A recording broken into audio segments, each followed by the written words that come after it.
Hi friends, మళ్ళీ కొత్త టాపిక్తో మీ ముందుకు వచ్చాను. ఈ వీడియోలో మనం డార్క్ వెబ్ గురించి మాట్లాడుకుందాం. డార్క్ వెబ్ అంటే ఏంటి, దీన్ని ఎవరైనా కంట్రోల్ చేస్తారా అనేవి మాట్లాడుకుందాం.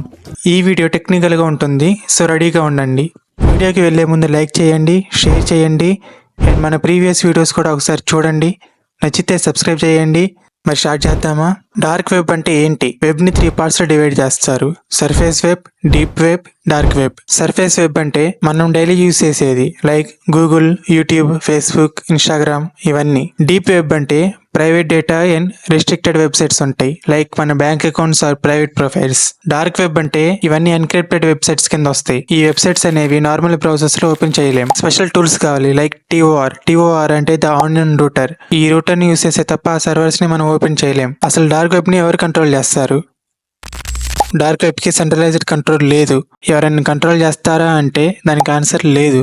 ఈ వెబ్సైట్స్ ని private individuals or group of people secret గా రన్ చేస్తారు. హోస్టింగ్ కంపెనీస్ కి కూడా సర్వర్ లో ఏం జరుగుతుందో తెలియదు. ఎన్క్రిప్షన్ టెక్నాలజీ వల్ల డేటా చాలా సెక్యూర్ గా లాక్ ఉంటుంది. హోస్టింగ్ కంపెనీకి డేటా యాక్సెస్ ఉండదు. ఎగ్జాంపుల్ గా, మీరు ఒక హోస్టింగ్ కంపెనీ దగ్గర సర్వర్ ని రెంట్ తీసుకున్నారని అనుకోండి. మీరు ఆ హోస్ట్ చేసే వాళ్ళ దగ్గరికి వెళ్లి నాకు ఒక వెబ్సైట్ హోస్ట్ చేయాలని అడిగితే వాళ్ళు మీకు ఒక సర్వర్ ఇస్తారు. హోస్టింగ్ కంపెనీ మీకు సర్వర్ ఇస్తుంది, కానీ మీరు డార్క్ వెబ్సైట్ హోస్ట్ చేస్తున్నారని హోస్టింగ్ కంపెనీకి తెలియదు. ఎందుకంటే సర్వర్ లో డేటా కంప్లీట్ గా ఎన్క్రిప్టెడ్ ఉంటుంది. ఎన్క్రిప్టెడ్ అంటే లాక్డ్ అని. హోస్టింగ్ కంపెనీ కూడా అది ఓపెన్ చేయలేదు. డార్క్ వెబ్ ఎలా వర్క్ అవుతుంది? ఫస్ట్ వచ్చేసి టార్ బ్రౌజర్ నుంచి డార్క్ వెబ్ యాక్సెస్ చేయాలంటే టార్ బ్రౌజర్ యూస్ చేయాలి. ఇది డేటా ట్రాఫిక్ ని ఎన్క్రిప్ట్ చేస్తుంది అండ్ అనానిమస్ గా మెయింటైన్ చేస్తుంది. సెకండ్ వచ్చేసి .onion డొమైన్స్ ఉంటాయి. డార్క్ వెబ్ వెబ్సైట్స్ కి .com లేదా .org డొమైన్ కాకుండా .onion డొమైన్ ఉంటుంది. ఈ వెబ్సైట్స్ అనేవి రెగ్యులర్ బ్రౌజర్స్ లైక్ క్రోమ్ లేదా బ్రేవ్ లో ఓపెన్ చేయలేం. చాలా మంది వర్చువల్ ప్రైవేట్ సర్వర్స్, విపిఎస్ అని కూడా అంటారు, దీన్ని ఎక్కువ యూజ్ చేస్తారు. విపిఎస్ అంటే ఒక ఫిజికల్ సర్వర్ ని మల్టిపుల్ వర్చువల్ సర్వర్స్ లాగా డివైడ్ చేయడం. అంటే ఒక సర్వర్ లో చాలా మినీ సర్వర్స్ ఉంటాయి, అన్ని ఇండిపెండెంట్ గా వర్క్ చేస్తాయి. ఎయిర్ క్యాపింగ్ అంటే సర్వర్ ని ఇంటర్నెట్ కనెక్షన్ నుంచి సెపరేట్ చేయడం. ఇది సర్వర్ ని కంప్లీట్ గా వేరు చేస్తుంది, ఆన్లైన్ యాక్సెస్ ని బ్లాక్ చేస్తుంది. ఈ ప్రాసెస్ వల్ల సర్వర్ లో ఉన్న డేటా ఇంటర్నెట్ ద్వారా హ్యాక్ చేయడం లేదా యాక్సెస్ చేయడం చాలా కష్టం అవుతుంది.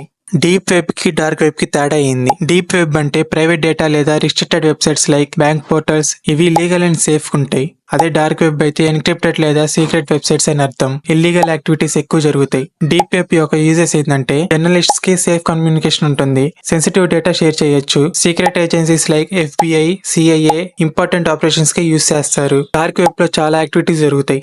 లీగల్ యాక్టివిటీస్ ఏంటంటే ప్రైవసీ మెయింటైన్ చేయడం లేదా సెన్సిటివ్ డేటాని షేర్ చేయొచ్చు. ఇల్లీగల్ చూసుకుంటే మత్తు పదార్థాలు, hacking tools and illegal content sales జరుగుతాయి. ఎగ్జాంపుల్ వచ్చేసి US లో FBI, CIA ఈ ఏజెన్సీస్ డార్క్ వెబ్ ని మానిటర్ చేస్తాయి. ఇండియాలో కూడా సైబర్ సెక్యూరిటీ టీమ్స్ యాక్టివ్ గా ఉంటాయి. డార్క్ వెబ్ వెబ్సైట్స్ ఎక్కడ హోస్ట్ చేస్తారు? ఎక్కువగా countries like Nigeria, Thailand and Maldives లో సర్వర్స్ ఉంటాయి. లాస్ట్ హిట్ కాకపోవడం వల్ల ఇవన్నీ అక్కడ రన్ చేస్తారు.